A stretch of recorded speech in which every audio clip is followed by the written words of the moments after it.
Miu Miu. Miu Miu by Miu Miu. Miu Miu! Which is new. Hi everyone, I thought I'd do some perfume reviews today. I've got 6 to show you. I'm going to whiz through them. Oh, I had this idea as well that just to make it a bit more fun, at the end of every fragrance I would try and sum it up in 2 words. This is going to be a brilliant, brilliant game.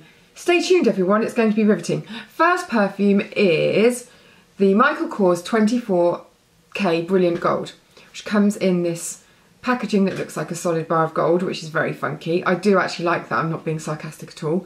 I'm actually not being sarcastic because even that sounded sarcastic. There are 3 varieties of this new perfume. There's a rose gold one and there's also a silver one, and I'm not sure what that's called. Smelt all 3 of them. My favourite is the rose, but I don't know what I've done with it. So here we have the 24 karat gold. Now, this one is slightly too floral for me. It's a little bit too top heavy in that I quite like dark, sexier, more exotic scents that have lots of really kind of deep bass notes, and this is very just woo up there in the clouds. It's probably not something that I would particularly wear. If I had to sum this up in 2 words, it would be, oh, I don't know. It's very summery and kind of holiday-esque, but it's not beachy. It hasn't got any of those exotic coconutty type notes. Hot pavement. Oh, has got hints of beach. Let's call this Beach Club. Bikini, beach bag, gold bikini. There we go, gold bikini. Next perfume is Modern Muse Le Rouge from Estee Lauder. Now, I really like rose scents, which is probably why this appeals to me a lot. It's like a dark and naughty-ish rose. It's got loads of other notes thrown into it. I think it's very sophisticated and it's quite a grown-up perfume, but it's not one of those in-your-face, like full-on florals. It's got more kind of oriental, spicier notes. Pretty sure I read somewhere it's got pink peppercorn in and maybe patchouli, but I could be making that up. If I had to think of a woman who would be wearing this, it would be like one of those women that you always want to kind of be when you're feeling grown up, that go to the theatre and the opera. She's very kind of intelligent and she probably will get a black cab back to her little flat that she has in Mayfair or somewhere like that. Don't know where I'm going with this. What are we going to call it? 2 words. Anyway, I really like it. I think it's gorgeous, this.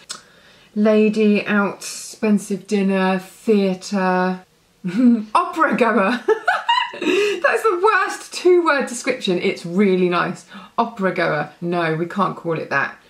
Lady of the opera, but that's too many words. Lady opera. This one's going to appeal to so many people. I don't really like Marc Jacobs Daisy normally. It's just not for me. And I know that there are about 1 million different Daisy fragrances. However, this one I really like because, oh, now that I smell it again, it doesn't smell of Angel at all. But if you know Angel, which obviously you probably do because it's really famous, it's got that kind of chocolatey sweet aspect to it. This reminds me of that. And this is called the Marc Jacobs Daisy Dream Forever, I think. Daisy Dream Forever? Yes. Really gorgeous winter fragrance. I can imagine this will do very, very well at Christmas. If I had to sum it up in 2 words, it would be, why did I even start this game? I'm going to edit out these bits because it's just ridiculous. This would be cozy pyjamas. What's next? What perfume can I completely ruin the sales of now? This is Gucci Bamboo. Oh, now look, I do like this. I like this a lot. I don't know whether you've seen the TV advert for Gucci Bamboo, but it's faintly ridiculous. It's got this really sexy woman and she's doing loads of different things, including playing the piano with no clothes on, which, if I was basing it on the advert alone, would totally put me off the perfume. But this is nice, sexy. It's kind of, oh, what's the word? I don't want to say smoky. Woody. I've got woody notes coming through this. I hope I'm right, otherwise I'm going to look like a right bag. I wrote in a post a while ago that Gucci seemed to have this common set of notes to every perfume. and they all remind me of when I was in my teens and I used to buy, or early 20s, I used to buy the Eau de Parfum 2, and I used to buy Gucci Rush. And although that is completely different, even if I was just smelling that blind and didn't know who it was by, I think that I would guess, because it just reminds me just a little bit of those perfumes as well. So there must be some little signature flourish that they put in there, I suppose. I like the box of this as well, although that shouldn't matter at all, should it? Can't decide what I like best out of these two. This is Tom Ford Noir, and this is Aromatics in Black from Clinique. Both of them are very kind of dark and dangerous and sexy.